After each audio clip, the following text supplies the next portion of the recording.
Alright, bye Dad. See you when I get home.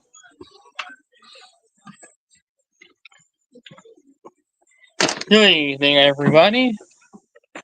Alright, today's sunset. At 8:19 p.m. 7:19 p.m. on Standard Time. Starting today, 6:21 a.m.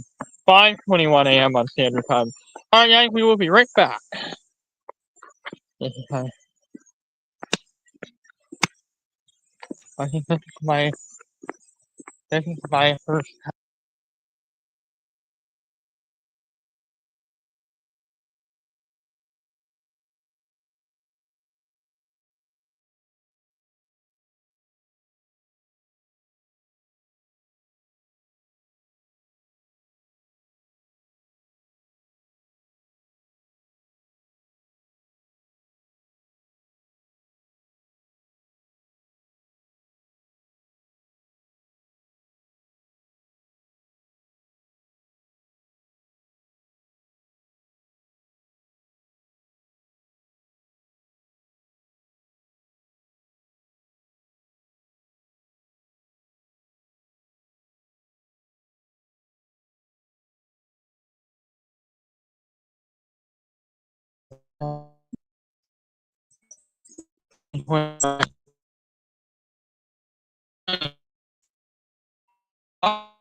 Up until last season, the offense basically up until last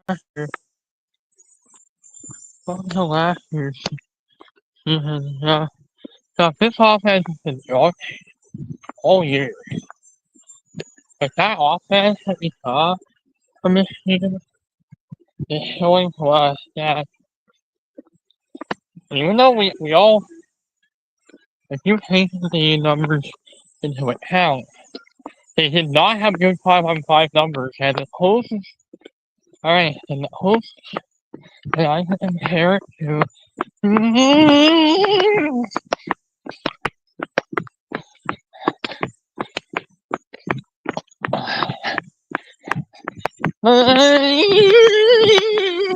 It's nice.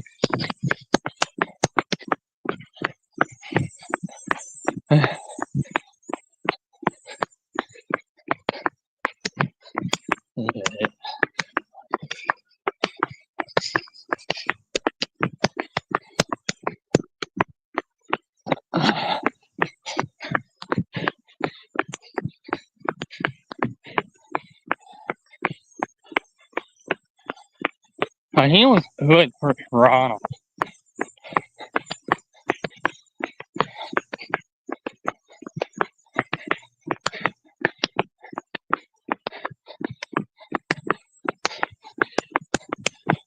And we keep allowing.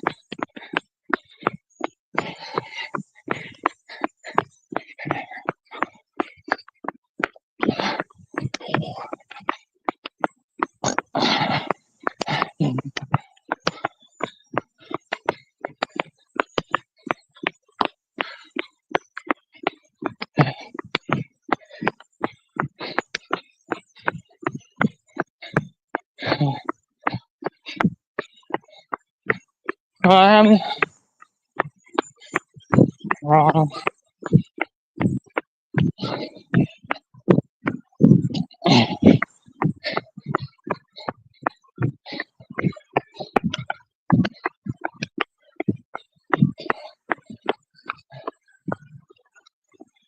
We didn't have.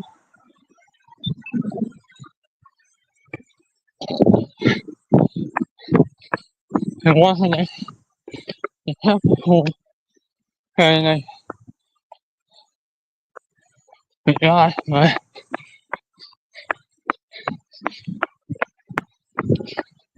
the Jackson that we had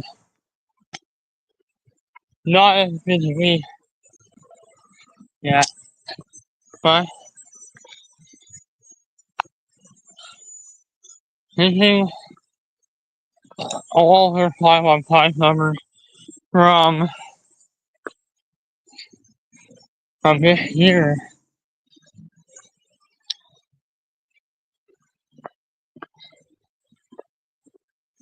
But offensively, this week team,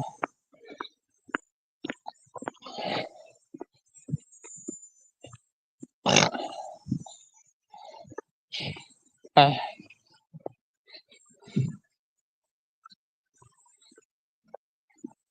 so they were still a top tier team in the division. But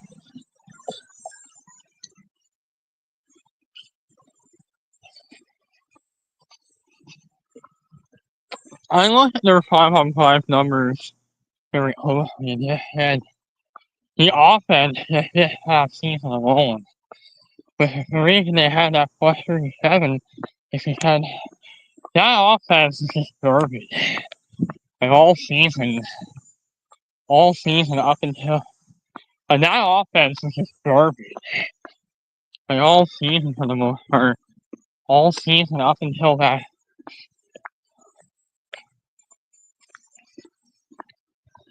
But the numbers were very similar to 2025 to some degree. Even, but offensively, this team, but offensively,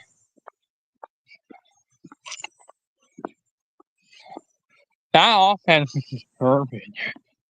All last season, all last year.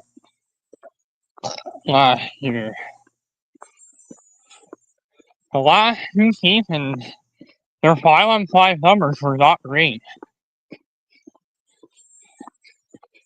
So, and basically, if you look at their 5-on-5 numbers, they've been shitty, and it's not a team which I don't think they clearly should not have been. Okay? And even though they won the division very late into the season, that goal differential, this is not your typical team.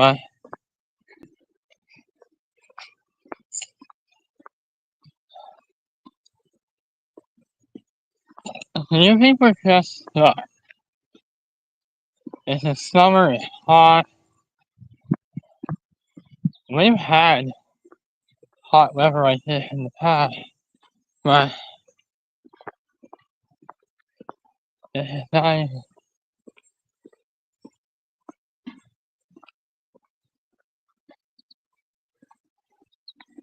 but this offense, up until last season where they finally had some very good, and this offense has been like pretty much throughout the whole season. Like this offense has been good. Okay. Like that offense,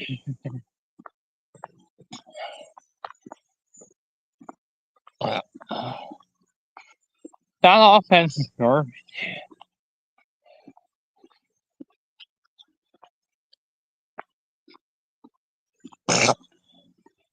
Yeah, like that offense, I'm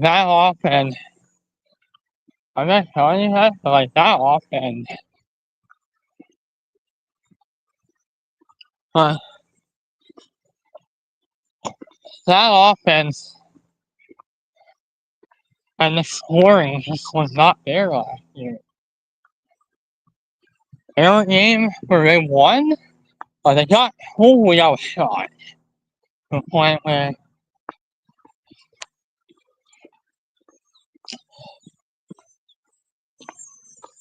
they are not controlling play like they were. There's just something wrong with that team, and there are a lot of issues. There's a lot of there's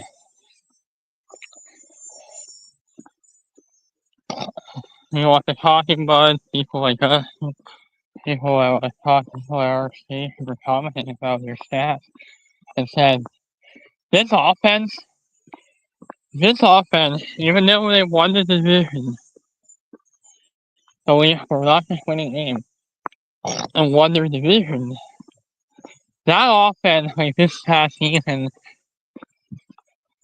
they would have missed. I remember it really started to feel like 2013 to 2014 to some degree. It looked like we were likely getting a repeat of that 2013-20.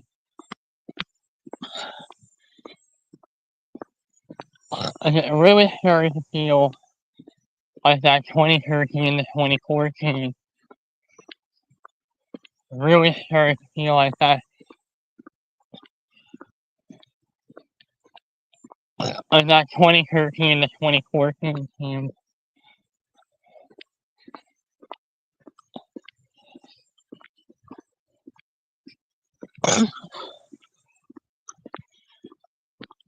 And it really felt like that. It really felt like that 2013 to 2014 to 2015. And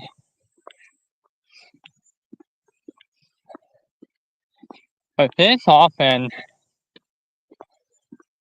but I think back to last season, like this offense, even though up until like when the Leafs won the cup, like this offense is good. But that offense was good pretty much all season.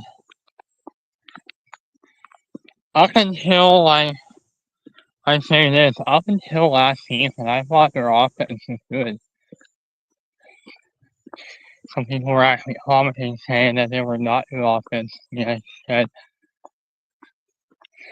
partly what happened with their offense is when Keith left, we don't know if that is the consequence of Keith leaving, but without Keith, I think you had to take a really big sacrifice. Having half Keith. I think having half Keith. I don't know what their numbers would be if they have Sheldon Keith. This seems bad under. Without even though they still had Keith. They still had Keith around, but without even despite having Keith around, even Sheldon Keith. Sheldon. At this point, they still had Sheldon Keith. Sheldon Keith, but they still had Sheldon Keith. They still had Sheldon Keith. Toronto offense. But their offense this year, I am not looking. It is not that well with me. Put them higher in the division than I went last year. And now losing Marner. This offense, that offense, this would be a combination that their offensive numbers do not improve this season, and their defense numbers. And I think this team might be out. I think that this team's playoffs. I think I'm probably safe to say this: 5th in the division. Is probably. I think 5th in the match. I would award them to just say that I don't think I like this offense. And I don't think I like this offense. Because I am not liking what I'm seeing with this offense, with this team. And the Wolverine has not been there too. Meaning that they've been outshot nearly every game. Up until last season. Like this offense, up until last year,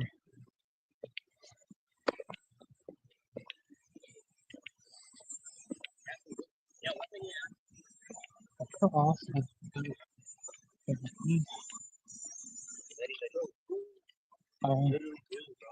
It kind of reminded me of what happened with the Hurricane 14 team. Hurricane 14 team, where they started off with a team like this, where they were looking like they were going to be a playoff team, and then fell out. And then they fell out of the playoffs and missed. They lost 8 teams. They had an 18 losing streak in March and lost, only to lose and miss the playoffs. Like this offense, they gotta get some improvement within this offense.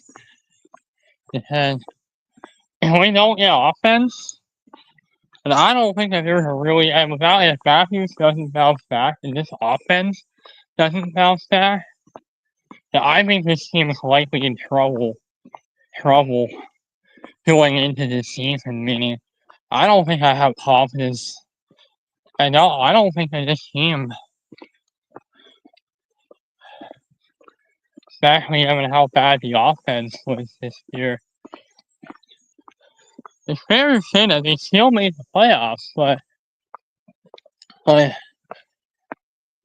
it really started like these vibes of like that 2013-14 team.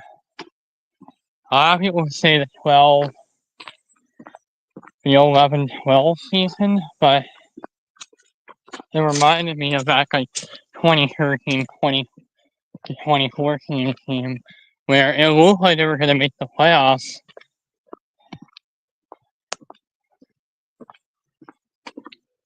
During like the early part of March through until about March. And over there had a similar situation like they all last season.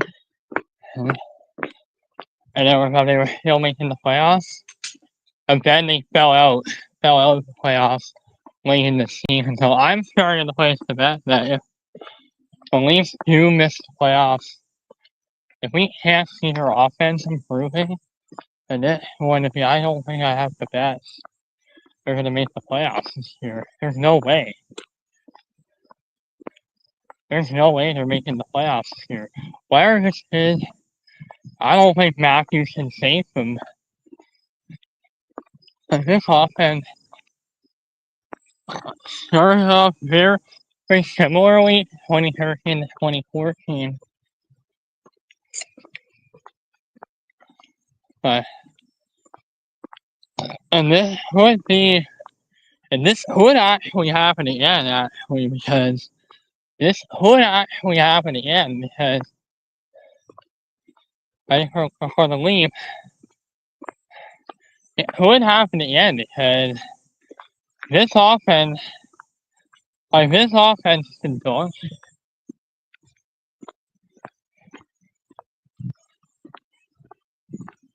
We're not getting very good offense.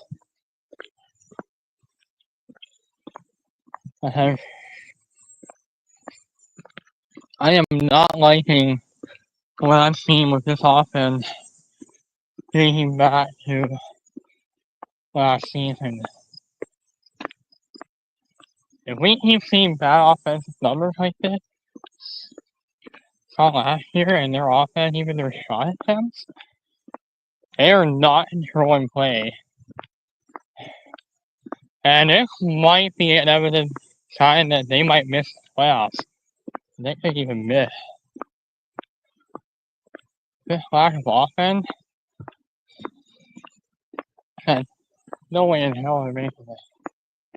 They can't get in. But the lack of offense, clearly from the Rangers, playing a very big role in how they missed the playoffs and why they missed. Because their offensive numbers, because the offense just simply dried up.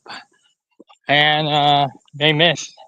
And offensively, they were worse than the Leafs. Because their offense just simply dried up. And we started with the season similar, and this is why I was wondering what happened. We saw what happened in 2013, 2014, and what happened with the Rangers when the offense dried up. The offense pretty much dried up, and their defense also dried up too. So the overthreshold, so the overthreshold, and they were very great to start the year. And their offense, but with their offensive numbers, with that offense, on top of the already bad offense, their below average power play. Their power play last year was in shiver. Like, offensively, this team was garbage. Luckily, their goaltending was been. They were O's team. Okay, but Toronto Maple Leafs were officially O's team, essentially. Being harried by Stolarz and Wool.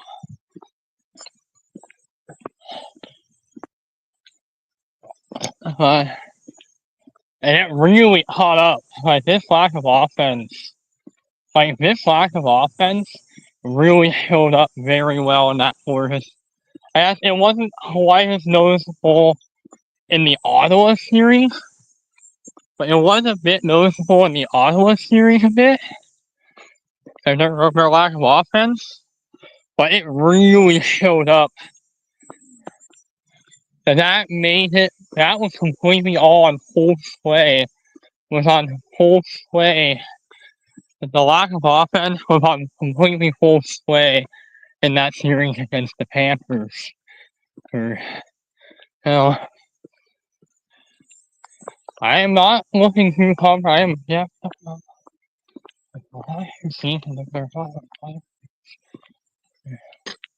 This is why I would bet that they're going to miss. I think at this point, I honestly think they're going to miss the playoffs.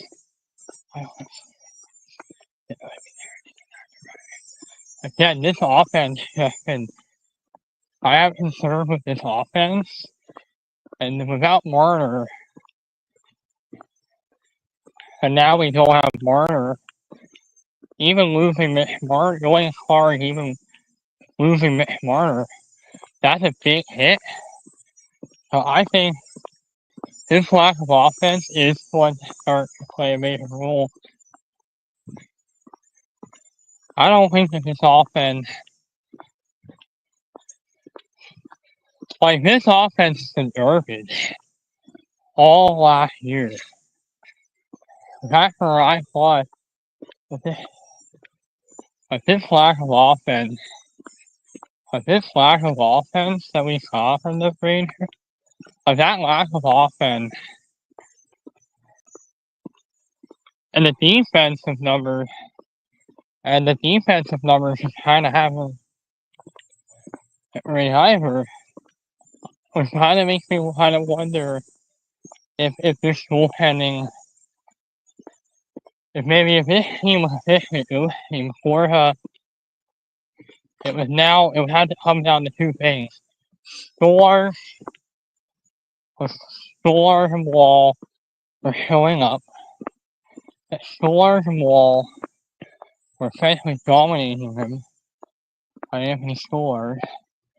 But this lack of offense, outside of that goaltending, and really some of their defense numbers, and making some of the low immaturity of their defensive numbers, the offense is just simply in the shit.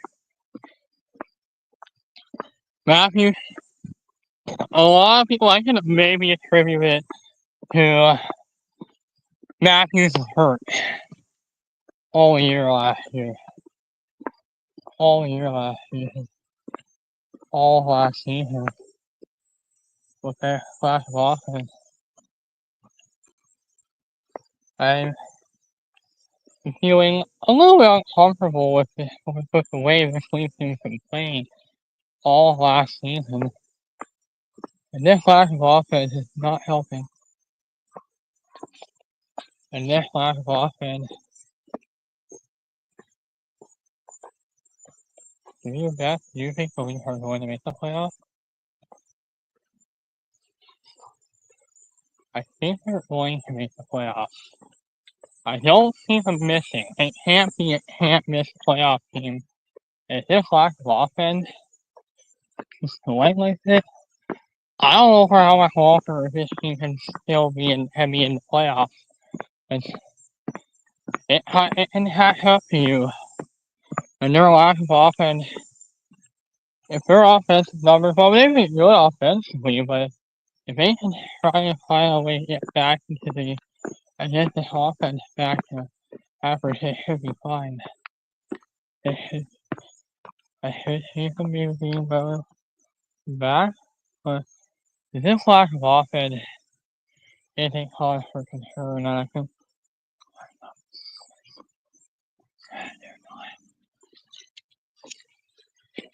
that they are not clearly a playoff team. And there is something I need to be a little bit back. It's a bit of a concern for me. Because they don't not look like they weren't like that bad, but this season, going into this past season, shows what it's reliving. I honestly say that since reliving ever, this team's been shit ever since been dog. Honestly, this team's been dog.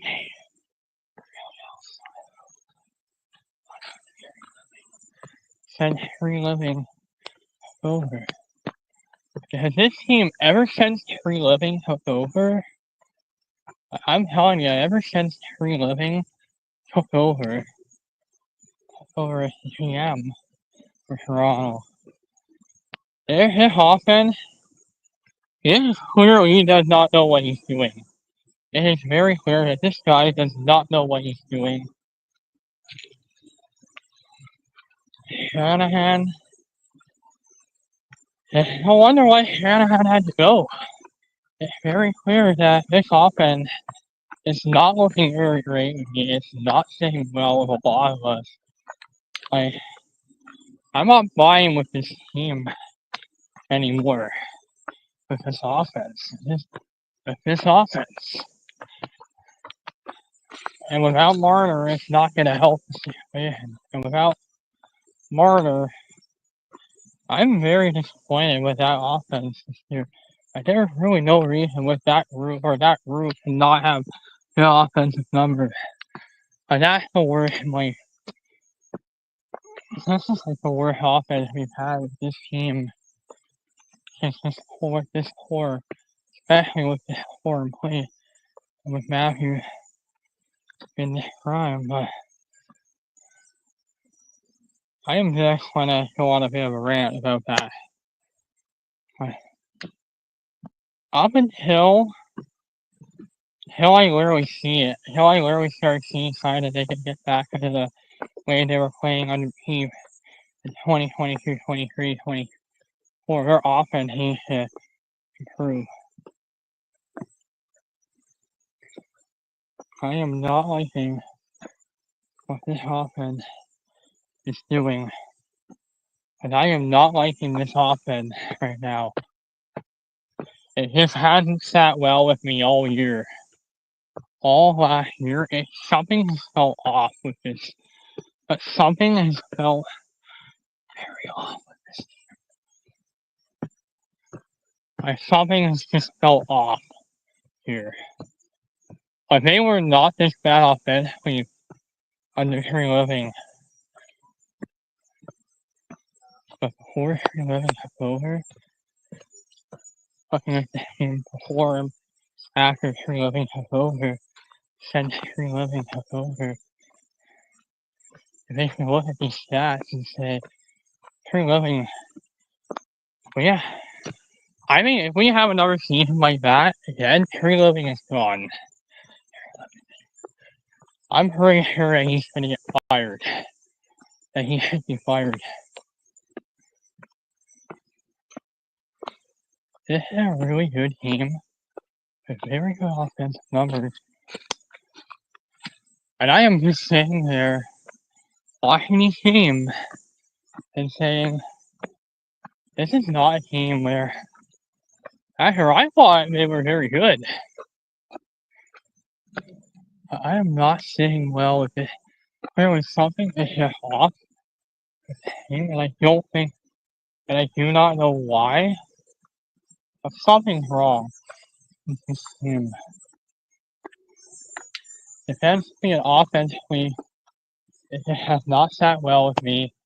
It's not sat well with a lot of Leaf fans.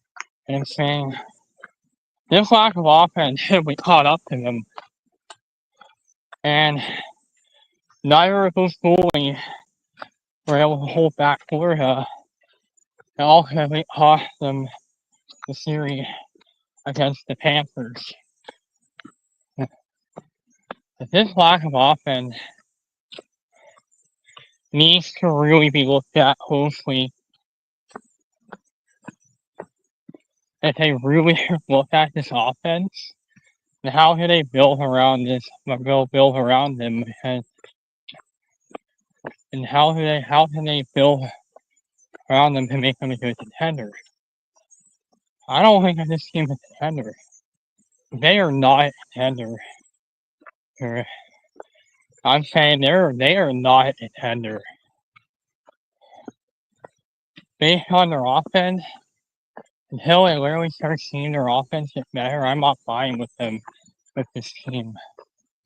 Until I start seeing this offense turning around, I'm gonna say this. This team might be in a bad position right now where if we can't see this offense turn around, and I think this team's screwed without Marner. You're gonna really need your goalie. Until then, I'm not buying with their success in the regular season. With their expectations. I mean, they were really good. They had a really good season overall. And I like the fact that they still were good. But this lack of offense needs to maybe be looked at closely, and how I hope Berube and even Treliving can look at this and say, we gotta fix this. And I feel like this might make their offensive numbers worse. This might very well make this makes it worse at this point. And now you've made this offense worse. I don't know what Treliving is doing. Clearly, if this is a terrible GM that does not know what he's doing, clearly this is. I'm at a loss for words with this team right now. I don't know what to say about this Toronto Maple Leaf team anymore. What this GM is doing. I think if we cannot see this offense, Treliving out. I'm saying that Treliving his job could be on the line here. We don't see this offense bounce back. Honestly, I think Treliving should be fired if this offense does not improve next year. If this offense does not improve next year, very well be ending his tenure in Toronto.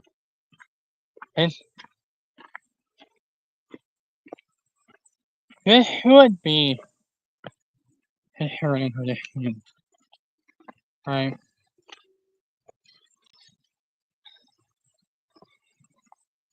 Going for the Hyperfield. Going for the Hyperfield right now.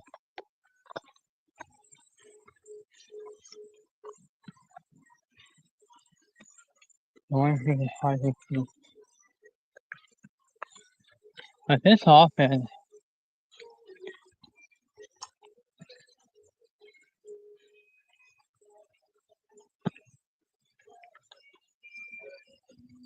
I thought Boston was going to turn around. But this lack of offense means it's not sat well the whole year. There's something off. And even though they were winning games, so like this offense clearly is showing signs to me that I'm not playing. reliving Shaw on the line, but he's in the hot seat. If we cannot see this offense bounce back,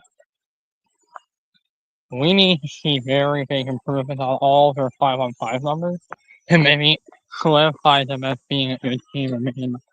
But right now, this offense not going to film.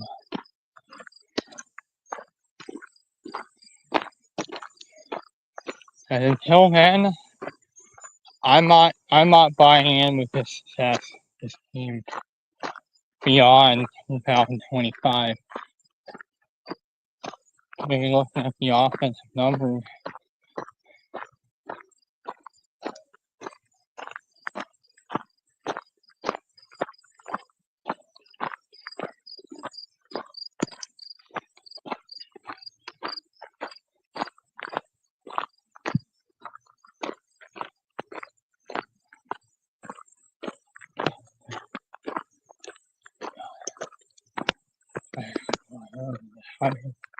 I did not realize there was another bench.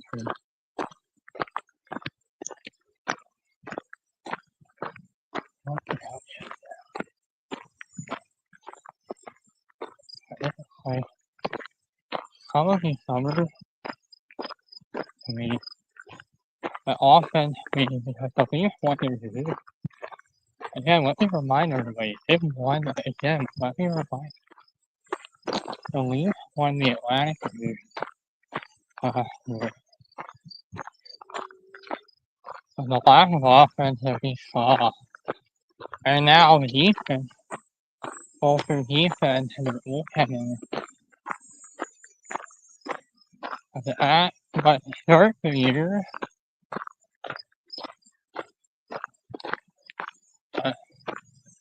all for last year were offense.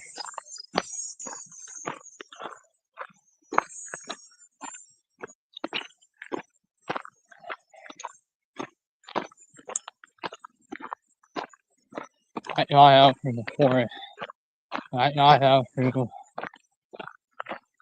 I managed to get out.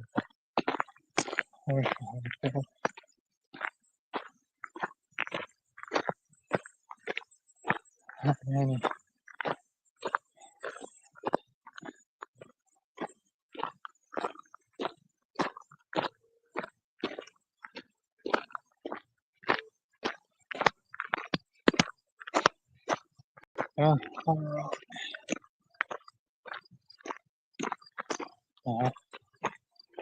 I'm arriving back at Pine Ridge.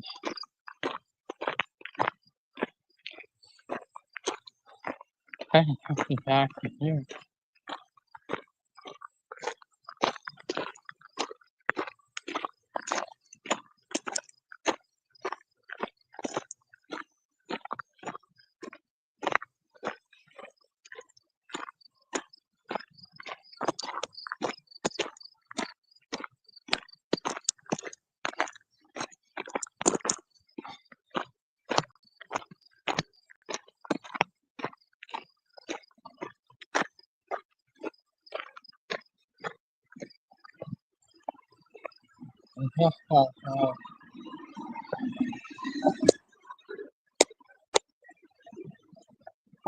Yeah.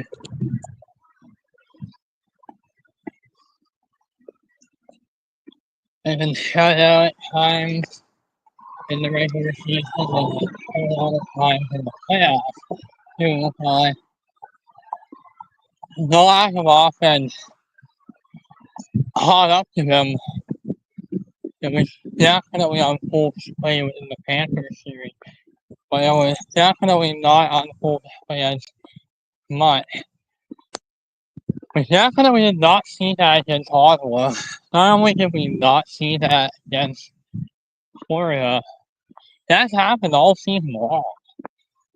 But outside of that Ottawa series, where I felt like maybe their offense is good, their offense is better than they were.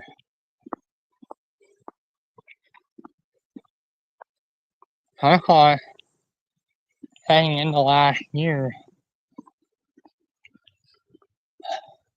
but the last two seasons I mean, I really would take them as a surprise.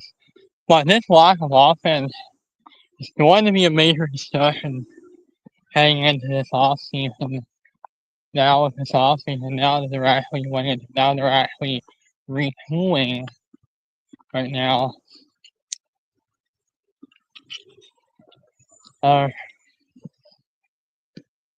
They are doing some sort of a retool right now. So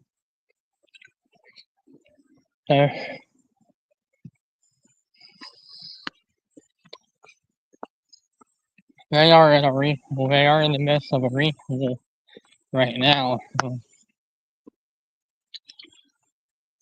So.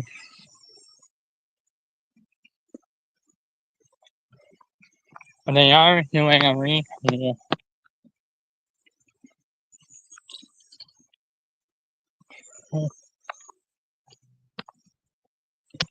They are doing a retool.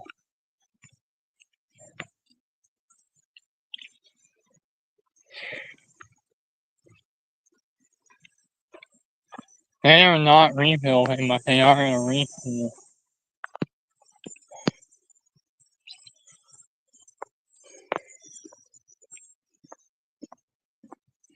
They are in a retool now, and I think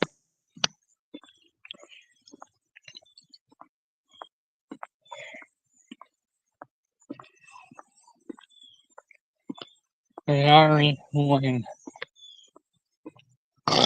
But Toronto is in a retool right now. So Marner on.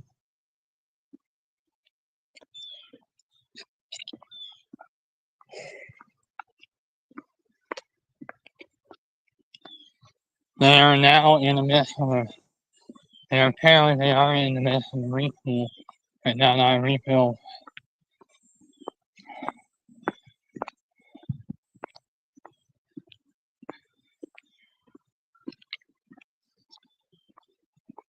They're a retool.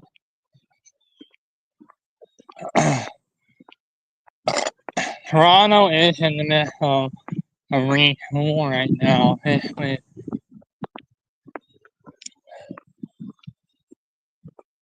Like this was a retool year. We all know that this was a retool year.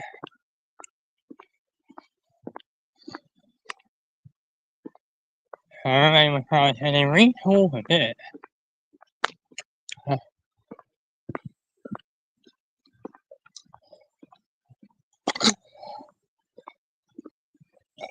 But they still made the playoffs. Actually,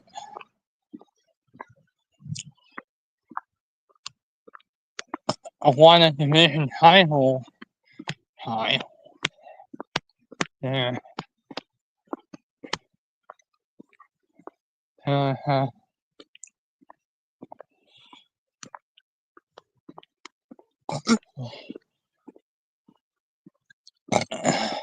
Yeah.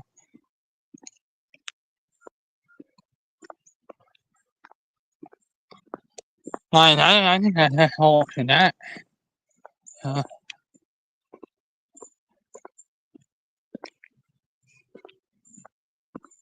Yeah,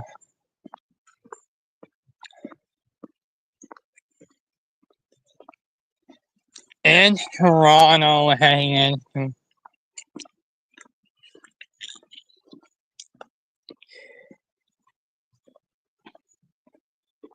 So they retooled.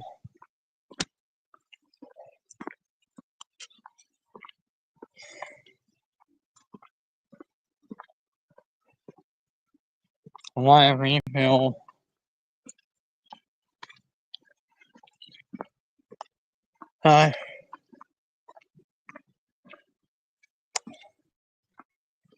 No, I don't know if they're going to be selling.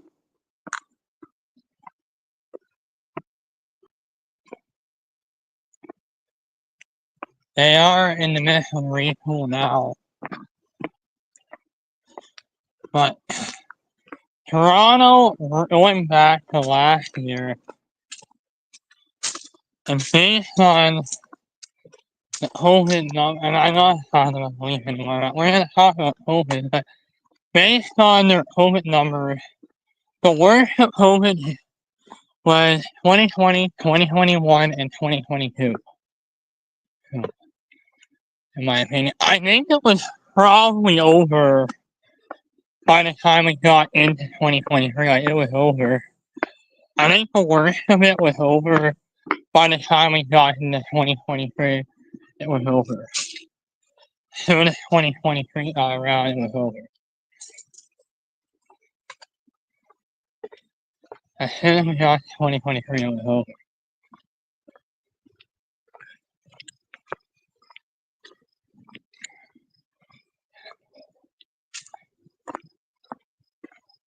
It was over right there. The Leafs did have a lot more better underlying numbers by March.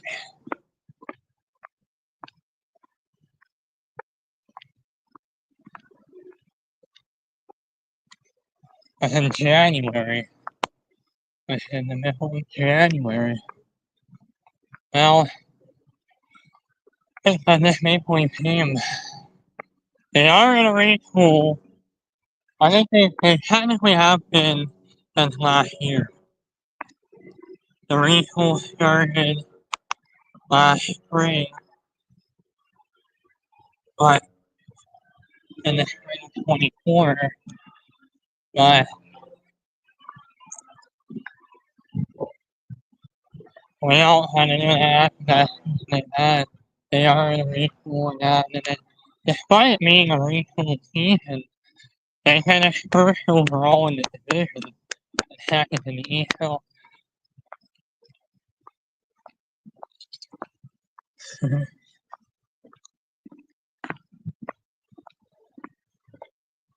that there was a more likely chance that they could miss the playoffs this year. Might miss the playoffs this year, could fall out of it. And this was kind of that discussion that we were having last summer and in the last fall.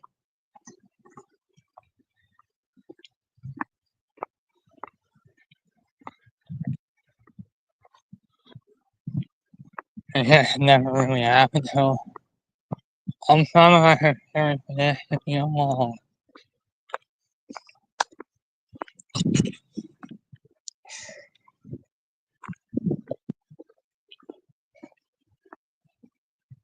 And the Leafs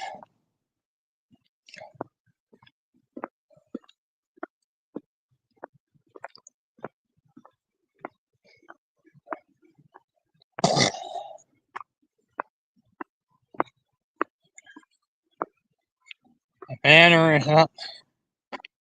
The Leafs are in the midst of not a retool year, but they, a lot of us would probably say that was definitely not normal for a retooling team.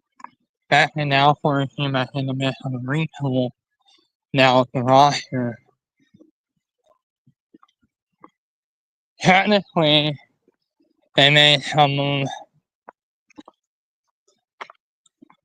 around the defensive end and on the offensive side.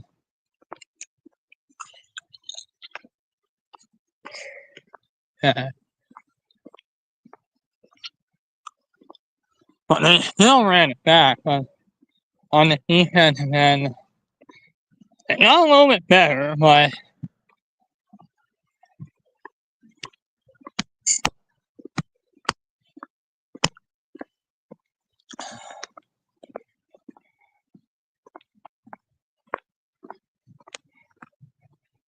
Toronto hasn't been a major influence on the division, on any of their divisions since 2021, since when I was 17, and then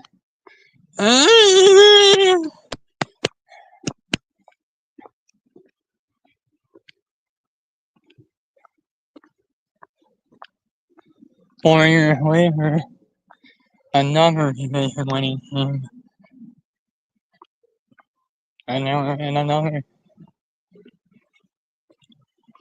It started bringing back a lot of bad memories of that series in Ottawa, not actually series in Montreal, started to flash back into a lot of our minds. It started to creep in for a lot of us. It started to creep in for a lot of us.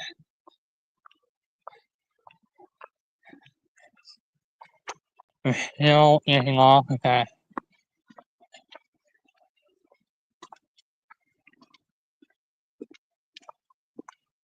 But Toronto is not in the retool phase, or at least they did not go into a retool.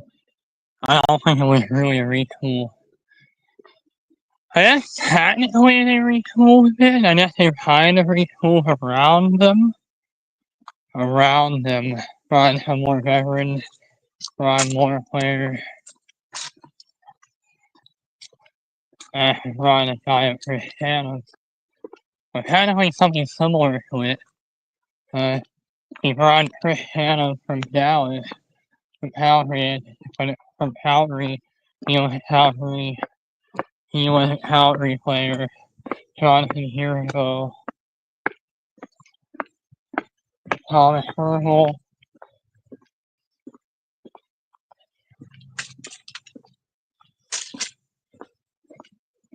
Kadri was another Calgary native that was moved to Toronto. Nathan Kadri was another one of three of these guys. So generally those were his guys. And Tanev and Cristiano took them to a division title, and same with Solar, same with Ekman Larson, same with as well as Brent Harlow. And Harlow, I think we had Harlow, Larson, Ekman Larson, Solar, and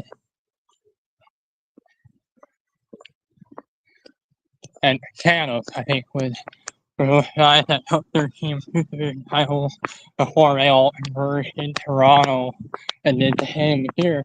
So this is the most impressive thing I've ever seen this team do in the time of this in the time of this realignment when the things were realigned. We haven't seen it since anything like that since Carey Price and the Montreal Canadiens. We haven't seen anything like that since the Canadian team win the Atlantic Division since Carey Price. Since Carey Price of the Carey Price and the Montreal Canadiens did so. It really just felt like the Leafs were just a better team. From that time on, probably I think they were way good from from after the Four Nations, from pretty much I think early February on, they were actually really good. But their struggles in the month of March, especially, I did not feel comfortable with that because we saw how close they were kind of all converging in that same area in Tampa.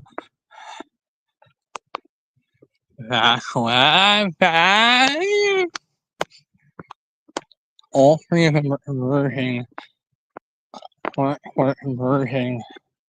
on each other. And Toronto, this is one of the reasons I think Florida got knocked down by Florida got pushed a little bit further down than they were. And even though they won the Stanley Cup, Florida got really pushed into that freeze. And they were a free spot and three teams in the division and still win the Stanley Cup. It is possible. We don't really technically in reality, we looked at that and said St. Louis, and we said the closest comparison that I could find of this past worst Panthers team is the 2018-19 St. Louis Blues. It's the St. Louis Blues. There are two comparisons I can look at. I'm going to take the last couple years since 2000. So The closest comparisons that I could find are 2010 would be the 2012 Kings, 2012 LA Kings. Who else was it? The 2015 Chicago the 2015 Chicago Blackhawks, the Blackhawks in 2015. I'm winning over 3 seats. The won the Stanley Cup. St. Louis in 2019 and Tampa. So those are the closest that I can find that can do it. So it's still possible that you can do it without the need of home ice. So in Toronto,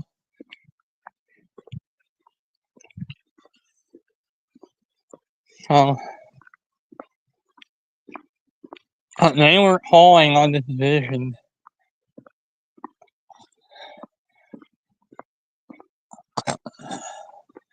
Is that could they pass for win the division?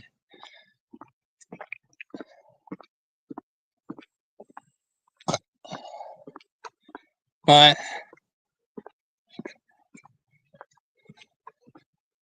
almost a lot of us are changed for worse. And I think a lot of us are agreeing that they're going to finish in the same area that they were when we predicted last year. So no real change from last year's prediction. But they technically won the division, and that was mainly because it was not because they were just so good. It was, I think, in my opinion, was the Atlantic division the Atlantic and the Metro the Metro and I think the Atlantic to some degree did not look great really outside of Toronto at times. Outside of Toronto, especially Toronto and Tampa,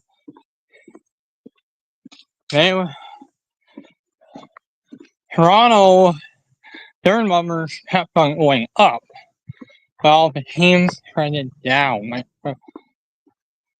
And they were going inferior against Tampa and Toronto. Vasilevsky did not look great in that season series against the Leafs. All season, they got swept. Effectively, Tampa Bay, I thought, totally ended a season sweep in the season series against the Leafs. Especially given how good they've been. Especially given how late in the season they were making that run for that division title. And like I said,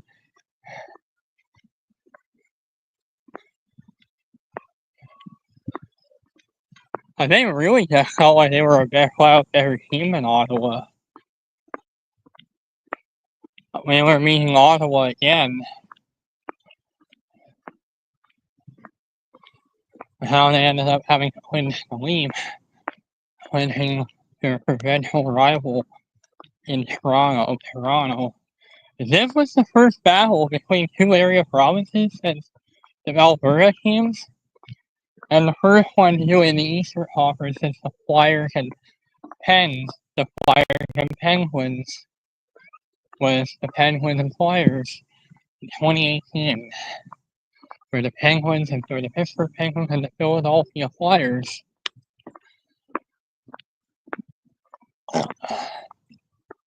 Toronto, in my view, it makes me kind of think that if they win the division again, their sweepstakes, in my opinion, I might put them as back to win the Stanley Cup. But right now it's only August, but I'm not putting them as a bet. So I'm gonna say 4th at most. So not changing my view from last year to some degree. So no change from last year, when I also had them 4th. When I also had them finishing 4th in the division. But my view is Toronto and way better offensively, defense, which is like their numbers just went sky high. Like I think it was the third best regular season for points and the second best for wins. They had 52 wins this year. That is closer to that 2022 for the record. That is the second best record they've had in wins, only trailing 2022. 2022. Also trailing the records of both 2022, and 2023 with 108. So they had 108 to start the season, 111 and 115 are the three best records, three best seasons they've had now, which surpasses 2017-18. With these three seasons, some of these recent seasons, three out of the four recent seasons have been just a smidge higher. We've now recently had the three best regular seasons within a span of like 4 seasons. So we've had 2021. But this is not something we've seen from this Leaf team since 22. Like, this is not something I've seen from this team since 2022. Since spring of 23. This was not something I've seen since spring of 23. This was not something I've seen this Leaf team since the spring of 23 and 22-23 since 2022-2023 season.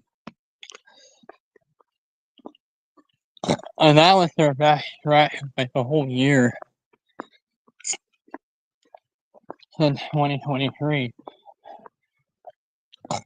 But in the 2020 and 23 as the 2023 season. And so it's been a few years, and it's been so many years since we've had and whenever they did get above 100 points, they've actually done quite well as far as. And each time we've had a battle of Ontario, we've actually done quite well as far as beating Ottawa, winning a playoff series for Toronto. Historically. Now, it is a good matchup for Toronto, for the Maple Leafs,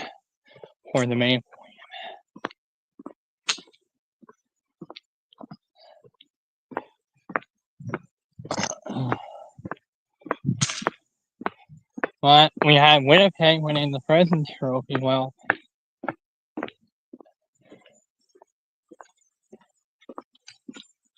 we had two Canadian teams winning their divisions of Toronto, and we had Winnipeg and Toronto, and having both of their both conferences, the East and the West, one division title. So that's the first time in history, since 2013.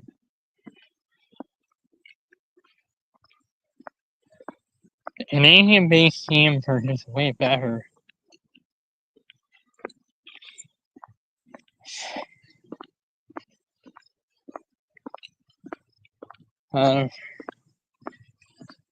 This was not the season that we kind of all envisioned this division to play out since 2025, 2020, since 24-25. But we had 5 teams, we had that same order as we saw in 2022, but we actually had 2 additions. But we had, unlike 2022, we were not just 4, there were 5. Ottawa, I think, was kind of that one that took over, that filled in for them. I still think Boston's going to probably get back in, but I'm probably going to go with Florida, Tampa, Toronto, and Boston. That's my order. I have Boston. Maybe not a lot of people are taking Boston to be. But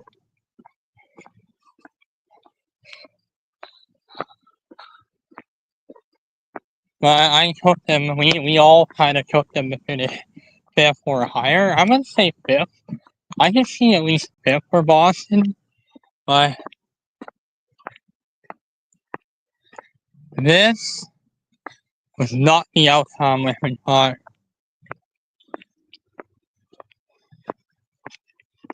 Now, I don't think we all envisioned the season they've had. With the lack of offense that we saw, I'm hoping we'll all hope that they'll have a much better season this upcoming year and see if they can get back into the playoffs for the first time since 2024. Do I think that their playoffs hopes are in question here? I'm being put in question here.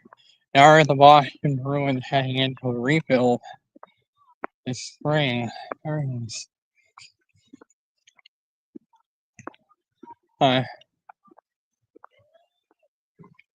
People are taking this as an example. Yes, some of us are saying be very careful. We are watching out for Boston this year. I'm thinking what I know because Toronto and Boston are trying to get. Boston's probably going to try to get back in. Tampa is trying to make a bit of a run to get back. I think Florida is trying to. I think Toronto's going to as well. So I think it's fair to say that this year might have just been a blip, and I think they're going to return back to not making the playoffs again, but not making the playoffs. But I could see a situation if that happens again. We're likely looking at a 5-team in the Atlantic again type season. I think Ottawa might get in, but we had at one point around the holiday season where we had the usual suspects: Boston, Florida, Toronto, and Tampa. And we also had Ottawa there. We had Detroit last year, but they had Detroit last season. Now it's the Ottawa Senators.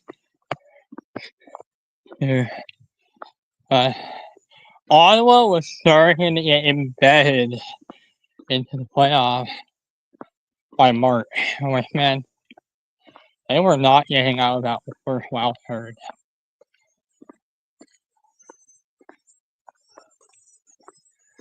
They were in the playoff spot throughout the month of February. Throughout majority of February. Throughout the month of February.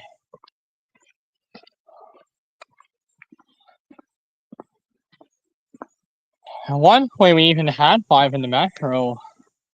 As well, we had the Rangers and we had the Blue Jackets and Rangers. The New York Rangers were actually in a playoff spot as well.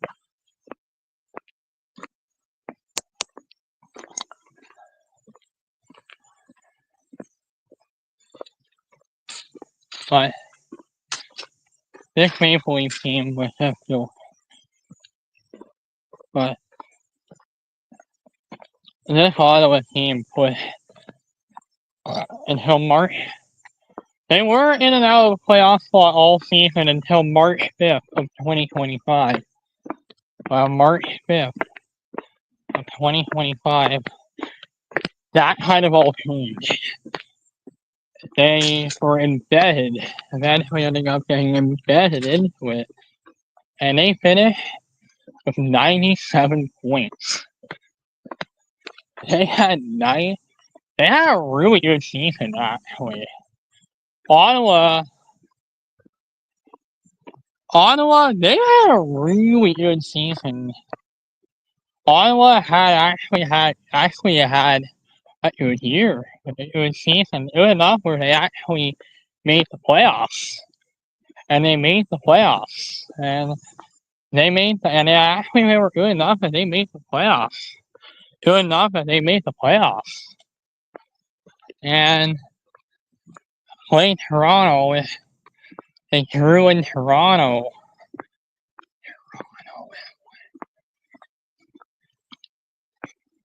So the Leafs were first in the division at the holiday break. As well, all season, pretty much, we were showing,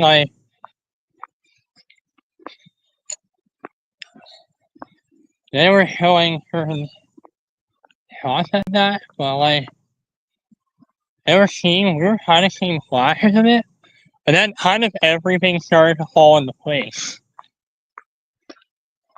Ottawa was getting in, Montreal got in. Montreal decided we're not selling. They decided not to sell their impending free agent. They, unlike Boston, Montreal decided we are not going to be selling our UFA, and they put toward the playoffs as well. So we had situation that we had every Canadian team going. And basically, either way, I think Columbus would have been most likely the one that got in. I would have honestly said that maybe in the argument, I would have probably said that Columbus would have likely been that one that would have made it. I think, given the fact how the Rangers were this year, I think Columbus would have been the most likely one to get in out of those two. I think Columbus would have been. I would have probably said Columbus would have been the most likely one to get in, but Montreal got better. The rank was hot at the right. They got hot at the right time, and it gave a really hard time before. I think Montreal was not too kind to the Panthers. I think the Canadian teams were kind of not too kind. Felt like teams from the West that were coming to the Eastern Conference. And even though everybody refers to how we always talk about California and the Death Valley, people usually call it Death Valley. And even though it's not really Death Valley is not as good as it was as it is, because everybody's in rebuilds. They're all in rebuilds right now. Anaheim, LA, and San Jose. Anaheim, San Jose, but LA is the only team. It's just became very easy. And their mission's not good, they're easy. California is now easy for a team to be. But teams, even though that has still remained the case, even though that remains sort of the case this year, here we had this huge arms race in the East of the Eastern Canada team, and we're coming to find out that Eastern Canada was not the easy 6 points anymore. And it also definitely wasn't an easy 4 points anymore. I know it was an easy 2 points against Montreal, but Ottawa and Toronto, they really destroyed that Pacific Division. Actually, really, when both rivals, LA and Edmonton, completely could not beat Toronto at all. Anaheim got caved, Seattle. That Pacific Division, that Metro Division, and that Atlantic Division, they were destroyed. Teams that were in those divisions ended up not coming back with success. And for the case of John Tortorella, that might have been the sign that he was gone. And yeah, I think honestly that might have been the last straw. I mean, they knew they were missing the playoffs. And they knew they were not making the playoffs at this point. So at that point, they made the decision to fire John Tortorella. And John Tortorella was fired at the Philadelphia coach. Not even after that. His final game in Philadelphia was against us. It just really kind of sucked that it was against us. That was after the game against us, against the Maple Leafs that ultimately led to his firing. Berube, I'm not going to put that. I'm not going to put the blame on. I might not put the blame on Berube, on Craig Berube, but I don't want to be that harsh on Craig Berube. But like that was her old coach. Literally, he used to coach that Philadelphia Flyers team, and they really turned it on. And but John Tortorella really, he looked kind of like. I can't do it. He just simply said the word. I guess he had a panic attack. I don't know if he had a panic attack. If he had some sort of a panic attack while at that conference. I'm wondering if he had a panic. Maybe if that John Tortorella had after that blow against the Leafs, I'm thinking he just had a panic. He ended up having a panic attack and said, or he ended up having a panic. I think he ended up leaving the Flyers, or he ended up getting fired. The Flyers and decided to move on from him. And they decided to move on. The Philadelphia Flyers decided to move on from him. And that was kind of one of the most brutality that this Leaf team. I think they got revenge on him. And I have a feeling that Scott Laughton guy was plotting his revenge. Might have been plotting his revenge. In reality, he was plotting his revenge. And the Leafs plotted definitely their revenge against him and took it all out on him. I think it was revenge for beating us in the qualifying round against Columbus. When he was in Columbus, that learned that Matthews. Toronto was just like way better than. That really was bad. That might very well have been the most embarrassing ones. The game blown out, it was just getting out of control. I felt like it was evident that games against Columbus have won. Toronto was number 2. And it was at that point I think we realized that it was that he was gone, and we all knew. I don't think we knew, but I was starting to have that thought, starting to think he might be on his way out. Tortorella, we didn't know that he might be he was probably already on his way out at the end of 23-24 season, but he decided to keep him. But it was looking obvious to me that he was probably on. That he's probably not coming back. And we don't know if he's coming back after season's end. And I guess it was after that Leafs game against the Flyers, I honestly thought that last time I seen a brutality against a team that was not in the playoffs was the Anaheim Ducks the year prior, where they went up 9-2 over the Flyers. Over that, this time it was 7-2 this time they went up 7-2 on the Philadelphia Flyers. On the home ice. On the home ice, in fact. The thing I think we're not in Philadelphia because it would have booed off. In my opinion, Flyers fans would have really booed them. They would have booed right off the ice, but I guess for a lot of Flyers fans, I think for a lot of Flyers fans that went up to Toronto, actually hit the game, disappointed. Toronto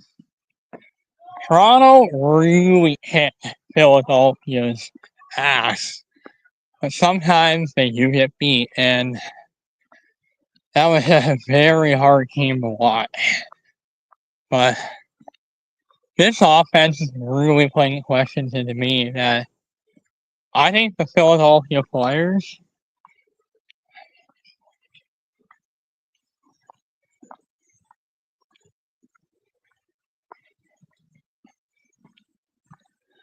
most people are taking it in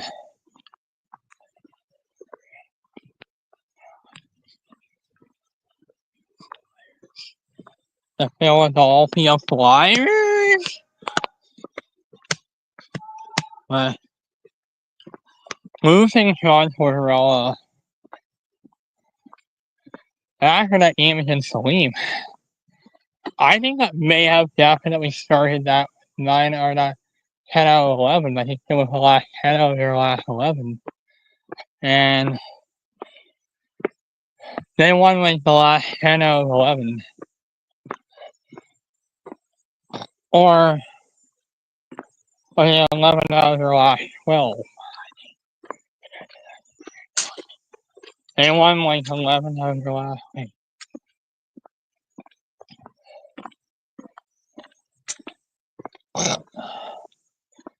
They're like their last 15 games.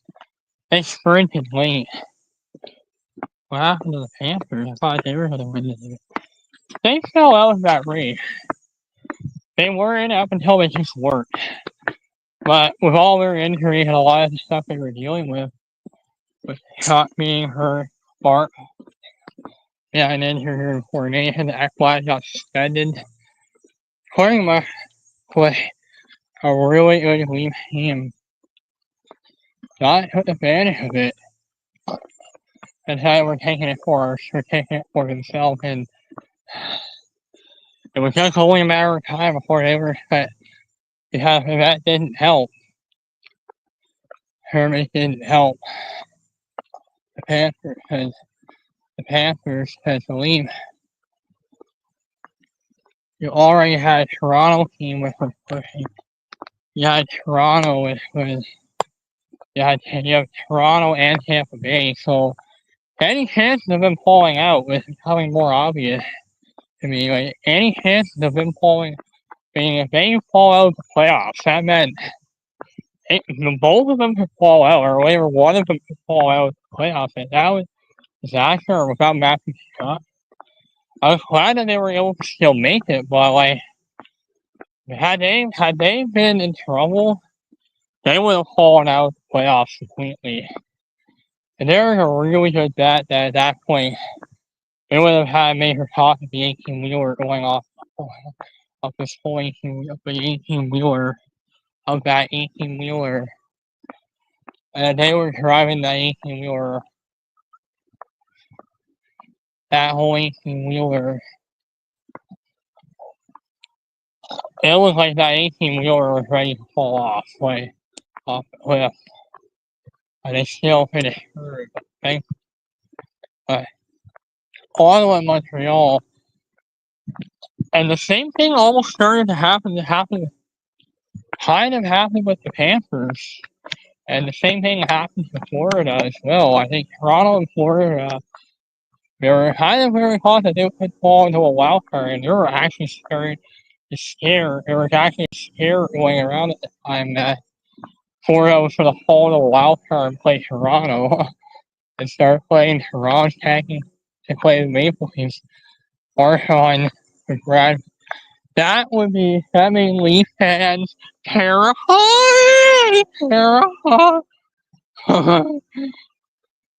Are we exactly lose? But Ottawa really prevented it from happening, by the way. It felt like they were going to get home ice advantage. The New York Rangers, games against the Rangers and games against the Lightning, they lost like their last 2 games. But if they won, I think they would have felt like maybe Tampa would have still had the advantage. Problem was, even if they have tied Tampa Bay in the standings, they would have had the advantage. The problem is they had more regulation wins. So if they had tied them, Tampa would have the advantage. no matter what. So it was looking obvious that no matter what, they were finishing in that free spot. No matter what, they were finishing third. And Toronto was finishing second. And Toronto was finishing first. So that was a season which I kind of just want to forget. This is a season where after a lot of time and a lot of adversity going through this year, they came out of it.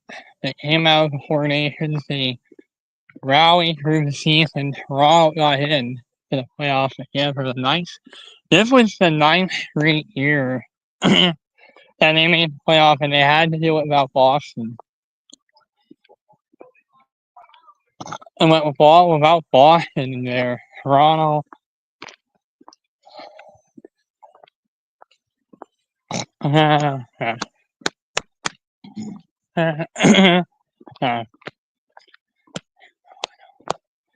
well, this is the first time.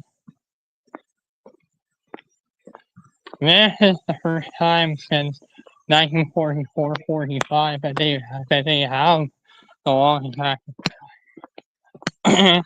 for the franchise since 1945 with World War II. And if they make the playoffs for the 10th straight year, we are starting to look at going into World War II territory. Or I think between World War I and World War II, I think from the 1930s and throughout World War II. And during World War II. And we're starting to get into that territory of World War II. I think in 1944 and 45. Yeah. Yeah.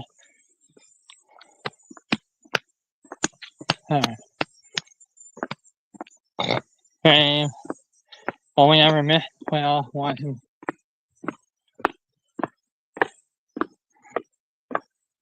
Yeah.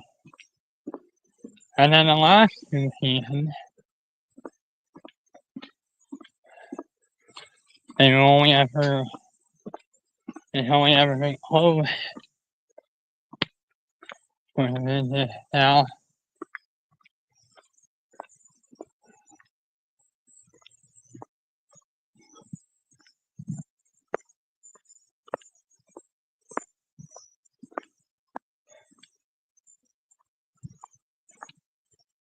Yeah. Yeah. Yeah.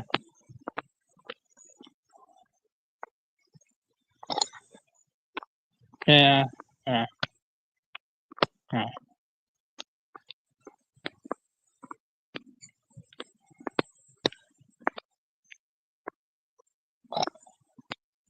Yeah,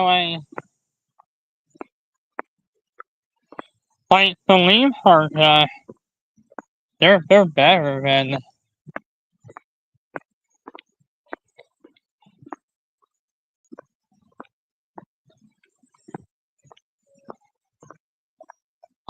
so unlike last year where the Leafs finished that year prior where they finished in the free slot in the Atlantic with those same numbers, but this year I have to think it was a weak division. And it definitely wasn't a good year for the Atlantic in general, because the Panthers were not great. The Panthers were a bit in point. Tampa I think Toronto and Tampa were the only two teams in the division were great. And same with Florida, same with Ottawa and Montreal. So like teams below them are all Detroit. Detroit, Buffalo, and Boston. Buffalo and Boston. Buffalo, and Boston. They now belong at the playoff three. Now go to the Toronto Maple Leafs. Huh. Yeah. Yeah. Huh.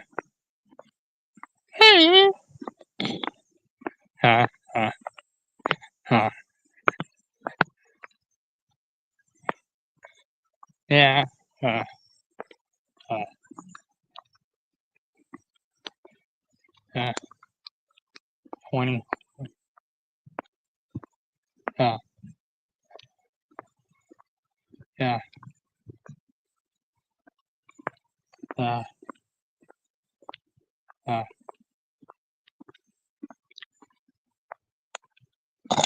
Yeah. Huh. Yeah. Huh.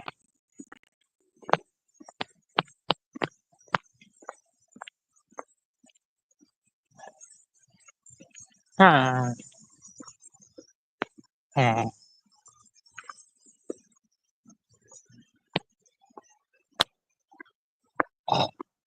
Yeah. Huh. Huh. Huh. Huh.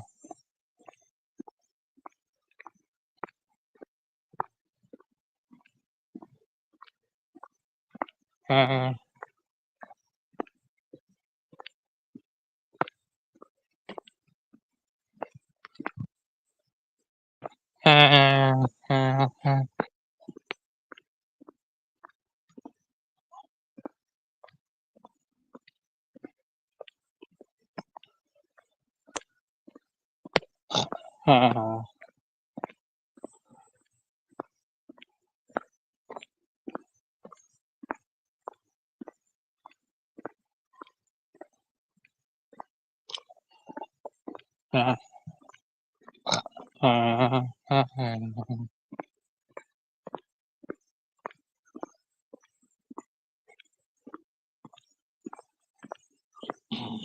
Huh.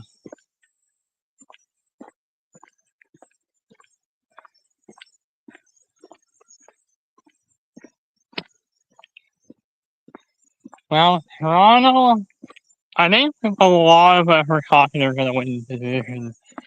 And, yeah, they were kind of going back and forth. Right? It was kind of going back and forth like all season. They didn't really have that this year, right? Well, it was really going back and forth all season where there were times where Florida was in first, Toronto was in first. And it was really bouncing back and forth between those two all season.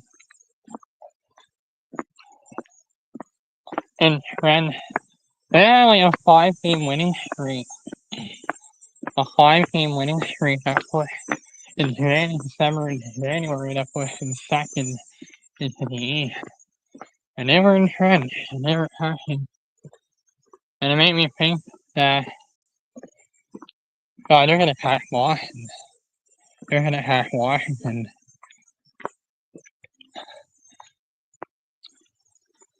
Imagine had they not gotten the loss. And they had Can you imagine had they not lost to Nashville, San Jose, and Florida? They would have caught Winnipeg. They would have caught Winnipeg. In my opinion, they would have probably caught, and they would have probably beaten Nashville and Florida. I think they would have been maybe second. They would have caught Washington if that was good for sure.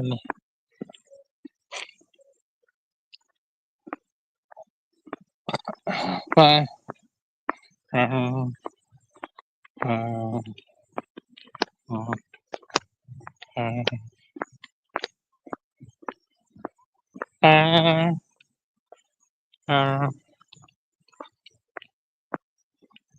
uh, uh,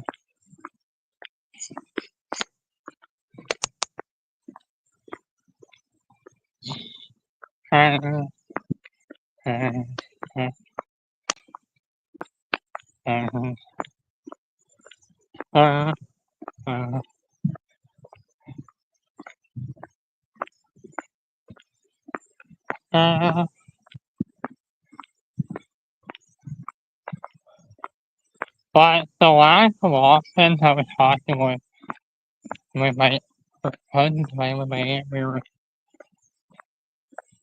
well, if you were watching some of these Leaf games last year, and you look at their shot attempts, a lot of times that they've won, they've been kind of getting out of shot.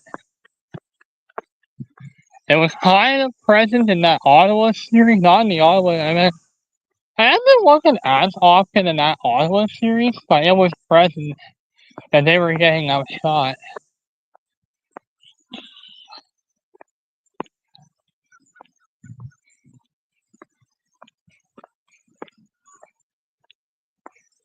Yeah.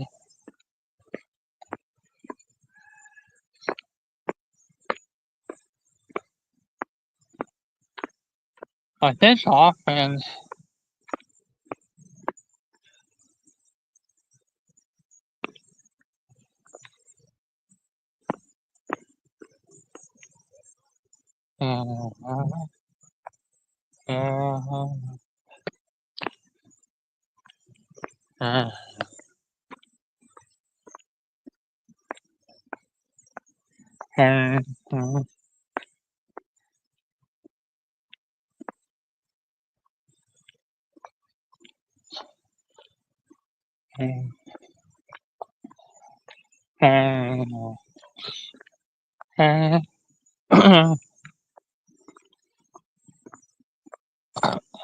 yeah.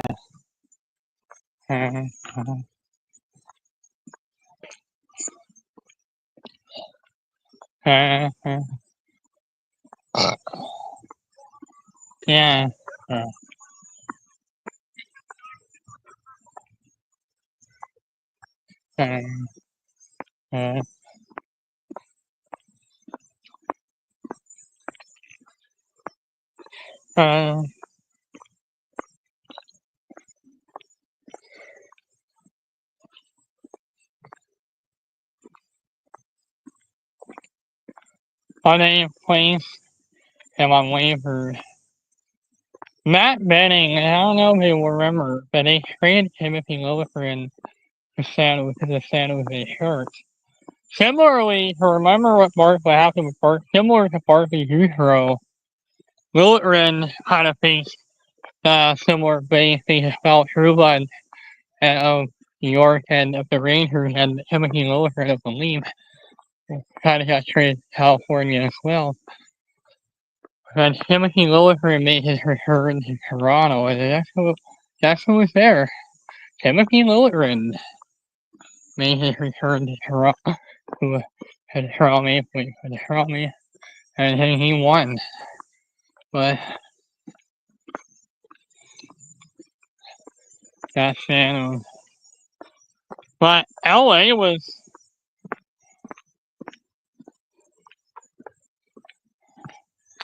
But LA, they were like the best home team in the league. LA, the LA Kings, best home team in the league.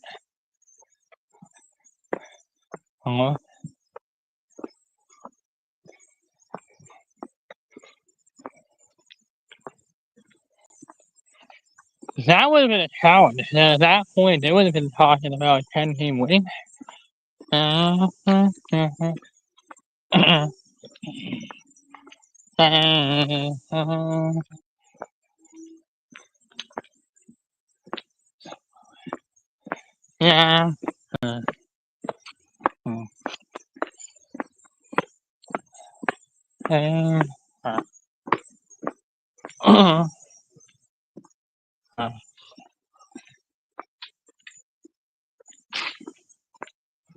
Yeah.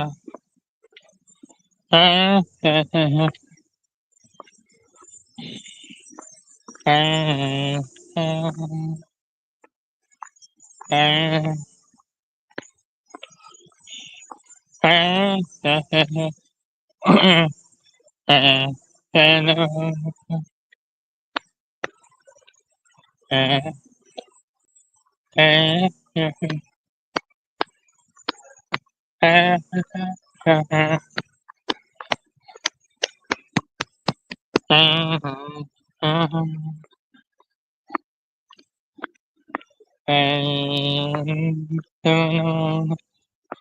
Toronto's in that one seed.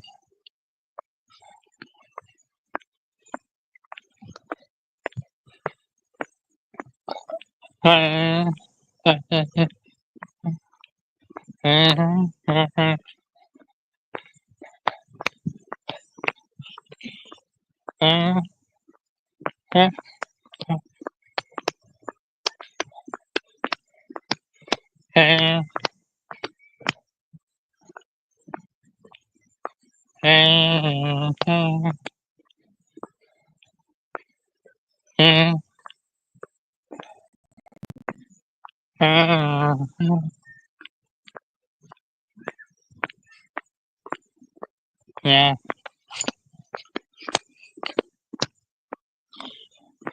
Well, the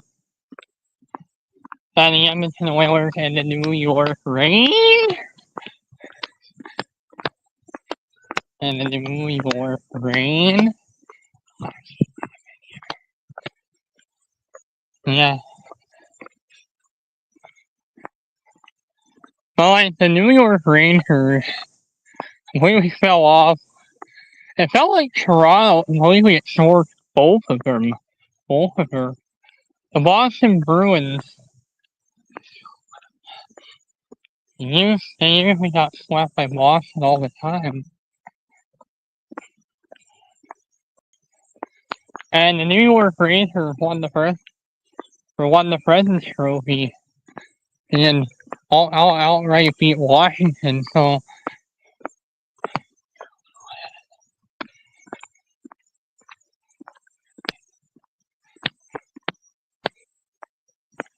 using both of their powers to against their opponents. And we saw that against Ottawa, that strategy of both of them. And how they were blueprinting that plan with the Rangers. And they were using the Rangers strategy and the Bruins.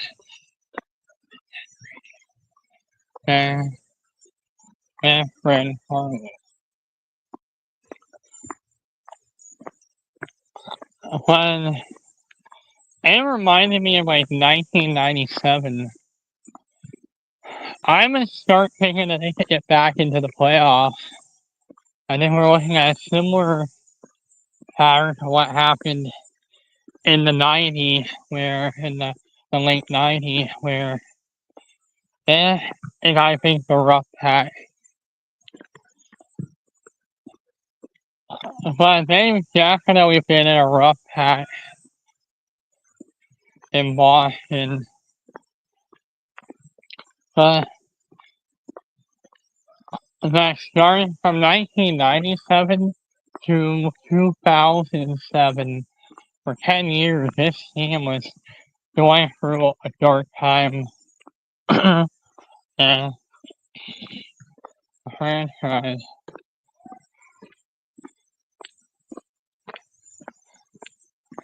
But with the helm of belief were in it. But there was some good news that it looks like the Toronto Maple Leafs are making a full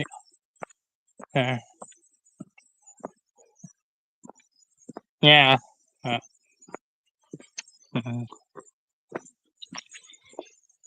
uh,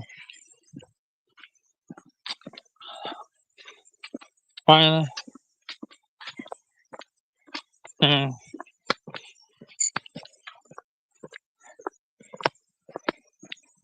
but the Toronto team was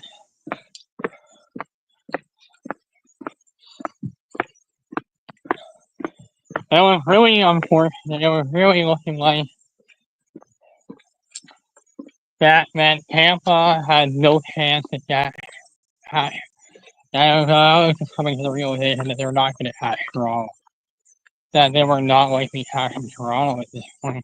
Toronto had like in the 90s. Toronto was in the 90s. Like by that time, they were getting into the 90s or to win the division. They were in the 90s. They were in the 90s, and Toronto in the Atlantic.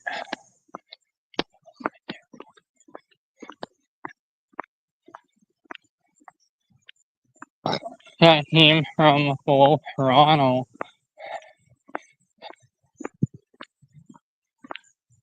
You want Toronto.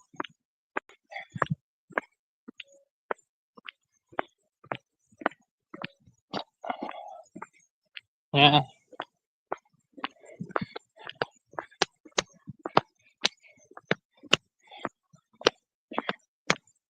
Was John Cooper former for definitely getting realized. John Cooper.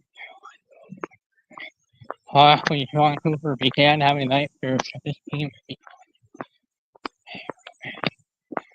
And then maybe there were definitely a warning shot. There was definitely a warning shot from Bill Zito. From Bill Zito would have been probably setting up a warning shot. Toronto is about to reach the wall. The Toronto is gone completely road, and we have a road team, and all teams need to be prepared.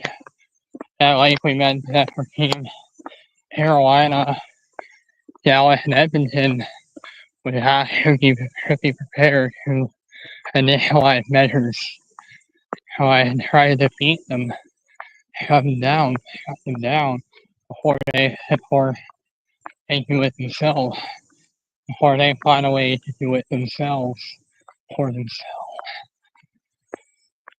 And I think there was only one series that they had to start on the road. Only had one series where they had to start on the road. And that was the New York Rangers. And they had to start on the road.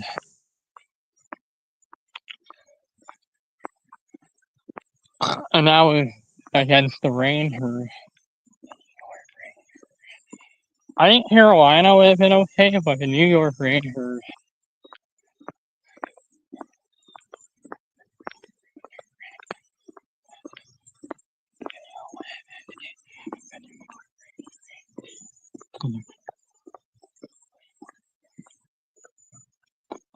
The New York Rangers.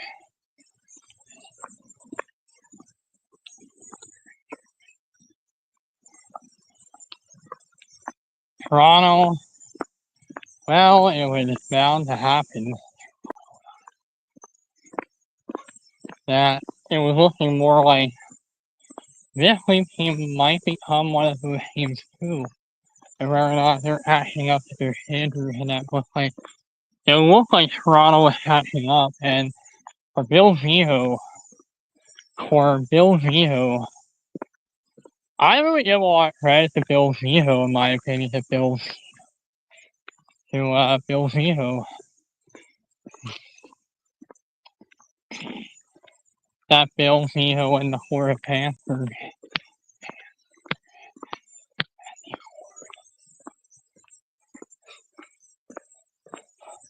And the Florida Panthers. With the Florida Panthers, but it's looking more likely that Toronto might become that next team.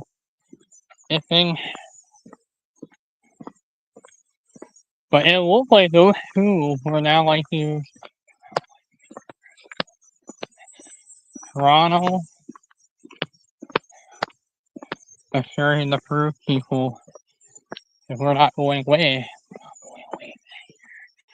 And it was looking like they were heading to a Stanley Cup, and so they find themselves winning the cup themselves for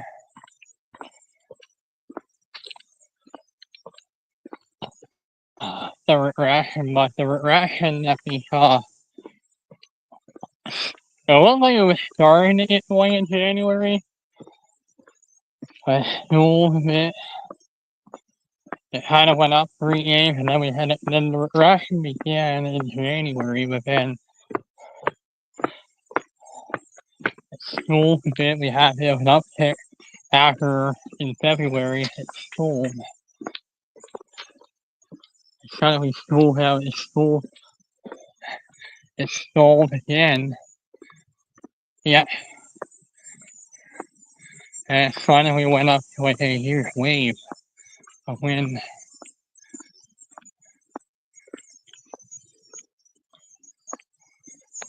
We ended up getting like the third wave.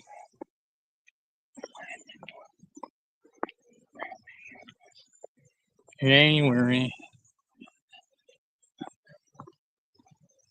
From November through to then a secondary wave hit around Coronation.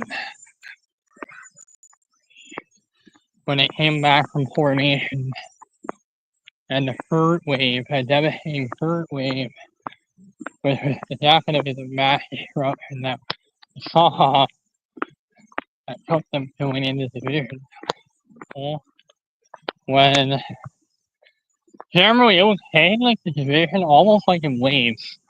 Almost like a wave. At one point, Detroit was getting better, Montreal. It was kind of like going across the division like in waves. Apparently every team was doing well at one point or another. I think Buffalo was in at one point.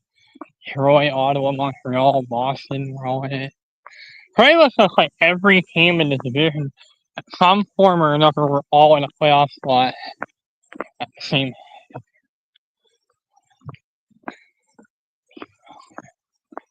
Yeah.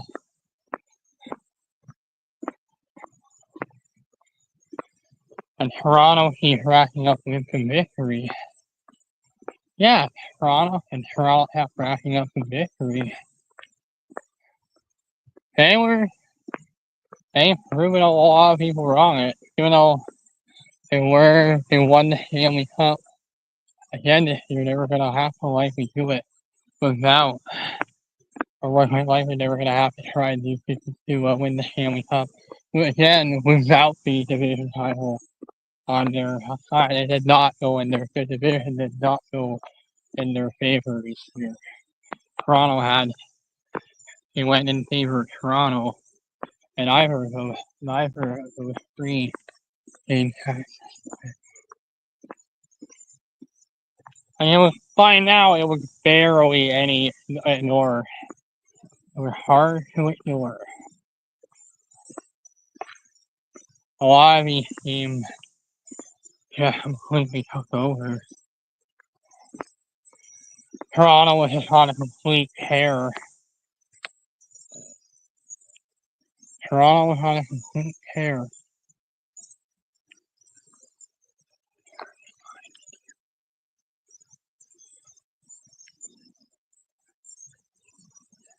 Don't tell me that's infected.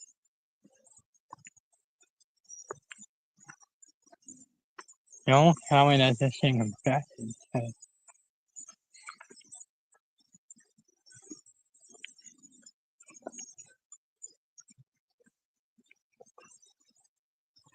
I'm really hoping that this is not getting infected because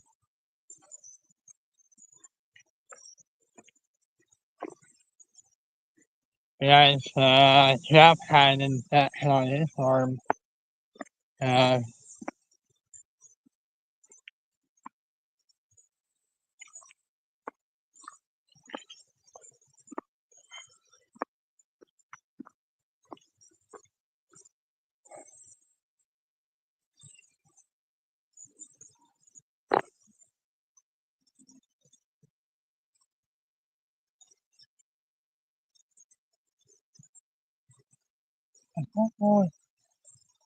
It doesn't hurt, so it's not showing signs that it's getting infected, that I have an infection.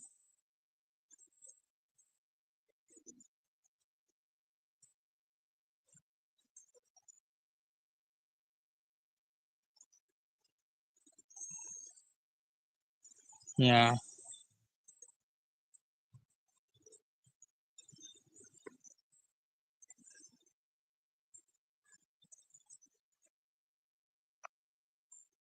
But this offense last year,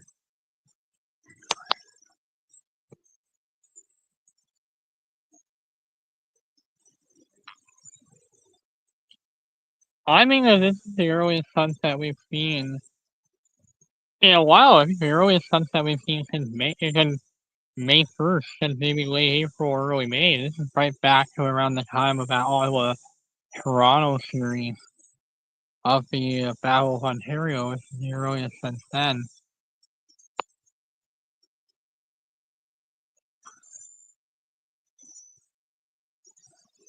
So this is the area. We're getting so late into the year now that the temperatures are now starting to drop below, and the average temperatures start to fall. This is when I think we start to see it getting a little bit more cold. I think once we get to September, the temperatures should regress, and we should start to see it getting more to where we were, to where we can manage it, where we could be able to cool it down enough that we can manage out here long term, and being more manageable out here. Being outside can be more manageable. Anyway, staying outside can be a little bit more manageable, but probably not going to be seeing that until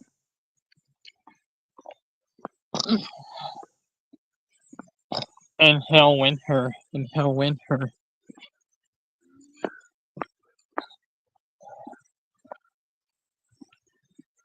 We're probably not going to be seeing it until winter.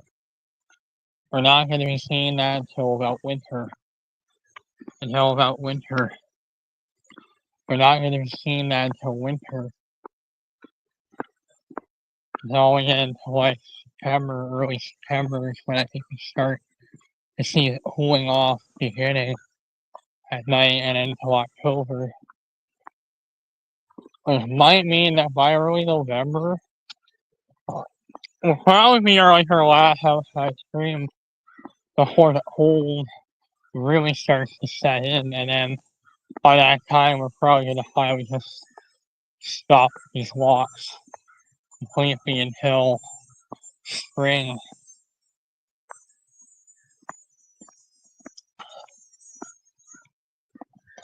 I think October is probably gonna be the last moment we're gonna be able to keep doing this.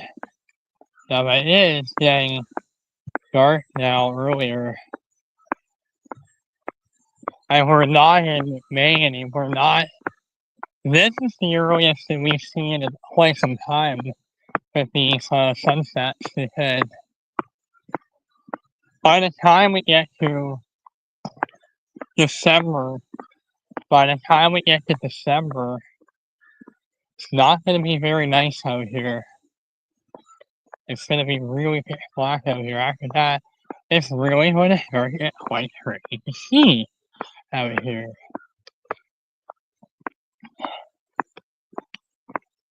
Well, I think June and July, because the daylight hours are really good during June and July. During the daylight hours of June and July. Once you get into about this time of year, like in the late August into early September, August into September,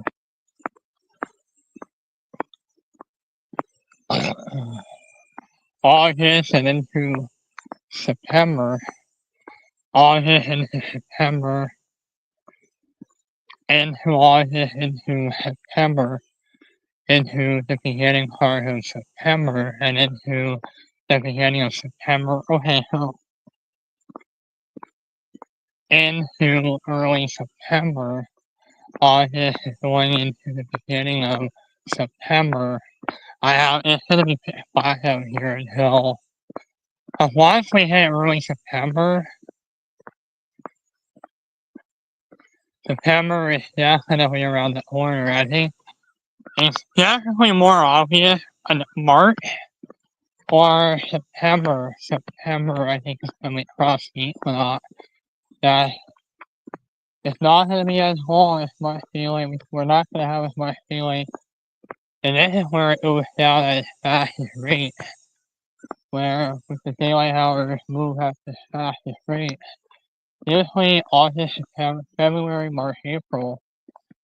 And then August, September, October. So the sunsets are going to be getting shorter earlier and earlier and earlier until we get to December. So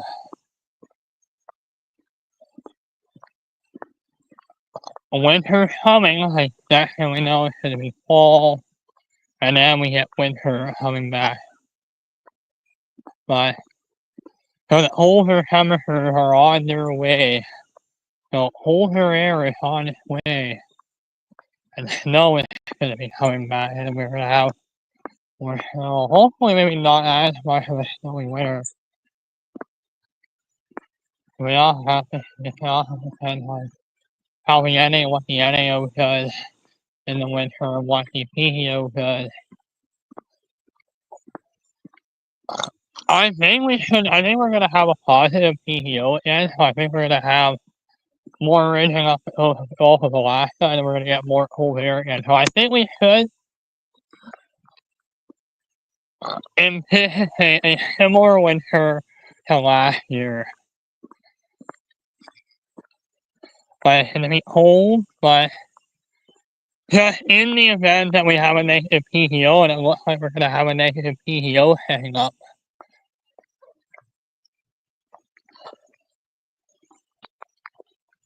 Like the NAO is going to be negative, and it looks like the PTO is going to turn negative as well. If those two line up, then we're probably going to be in for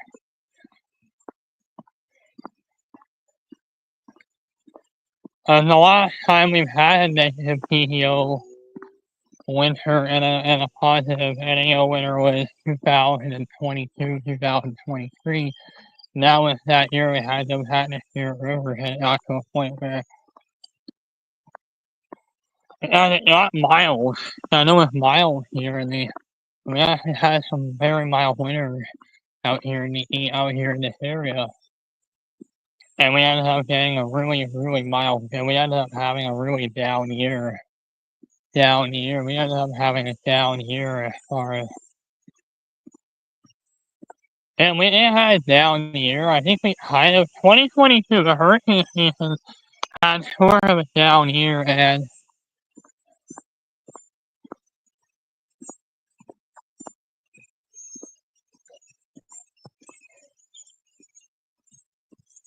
but we have a little more activity than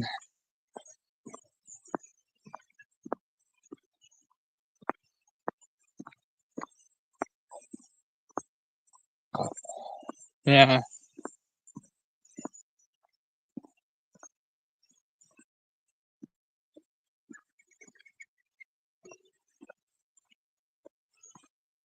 Well,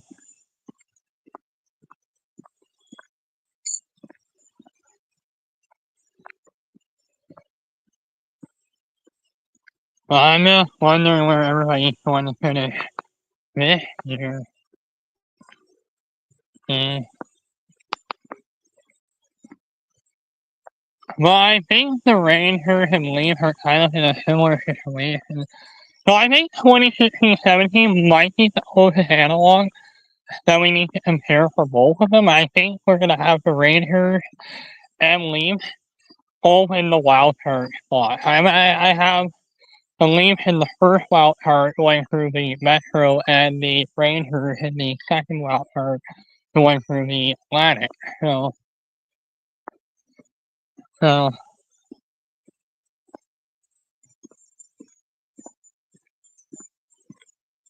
yeah, yeah, yeah. two original hit teams were meant to have.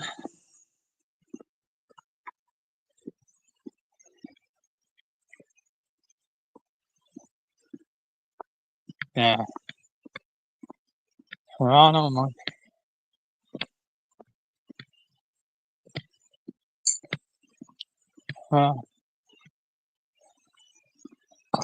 Toronto, Montreal.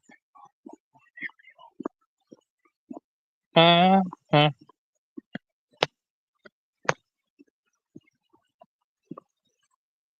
uh,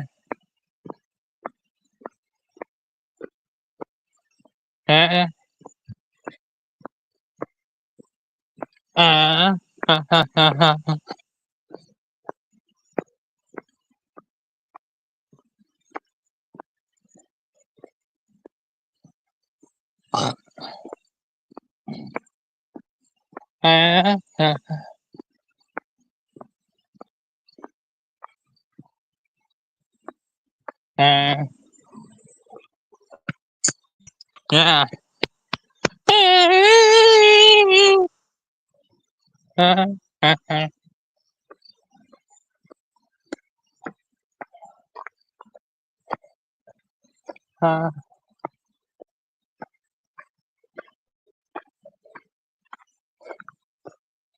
uh,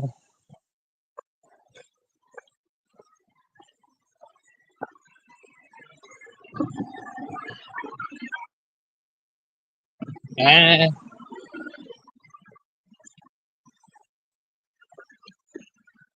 And you made it weird. You said, can we get to the playoffs?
I know what was on.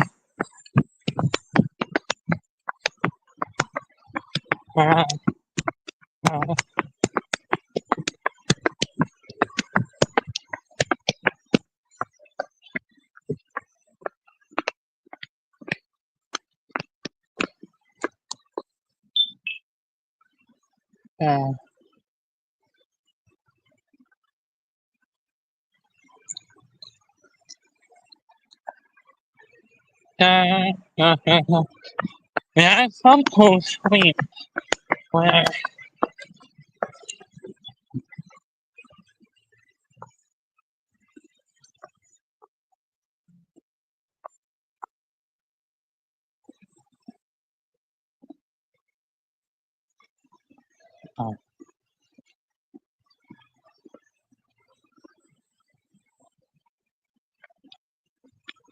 yeah.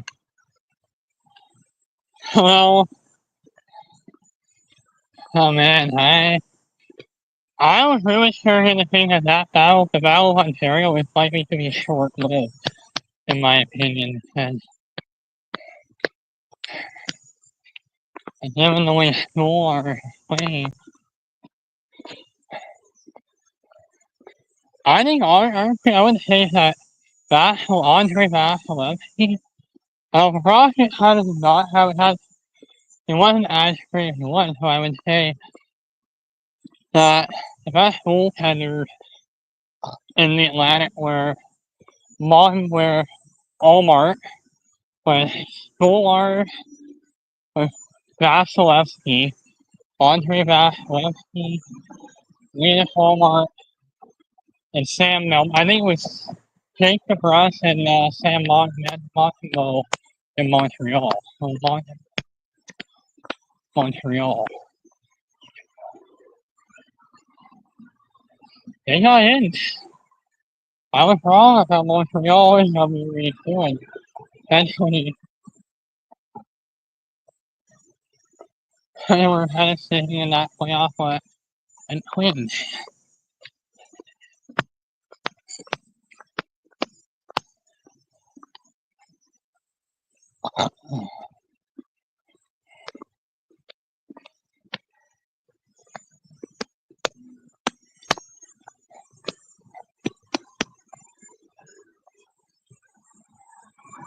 Yeah,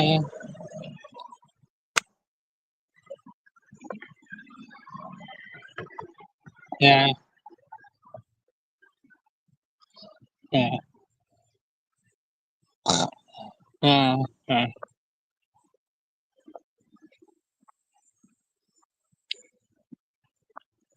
yeah,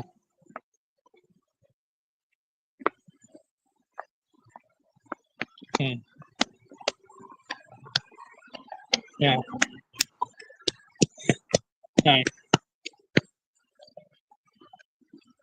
yeah, yeah,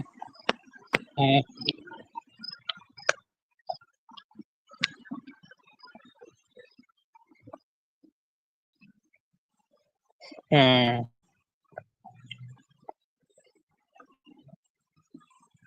yeah, yeah, yeah.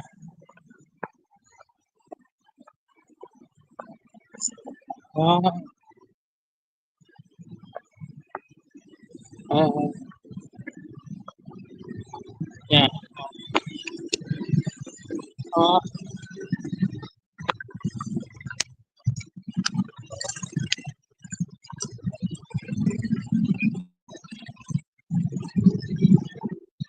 yeah,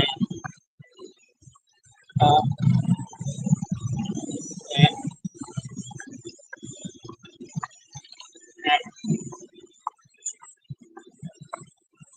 oh,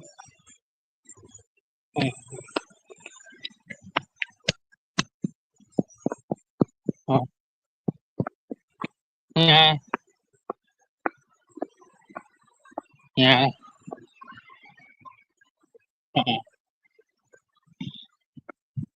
yeah.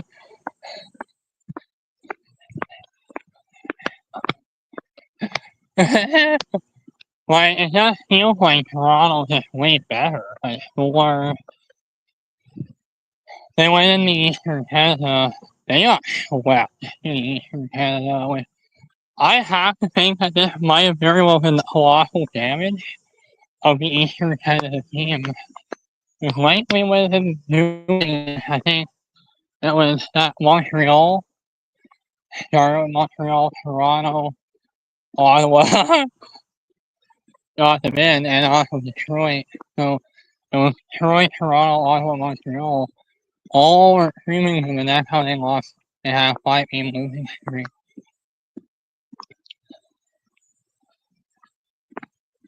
Suddenly, like, once they missed the playoffs, like, they were good. And they won, like, their last 2 games after that. Like, as soon as the pressure was off, they were good. It felt like, as soon as the pressure was off, they were good.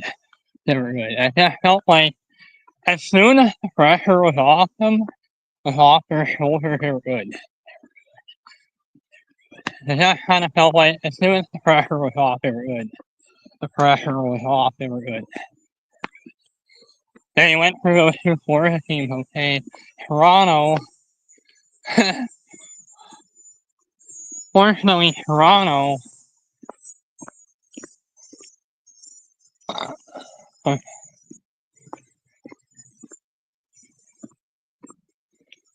yeah,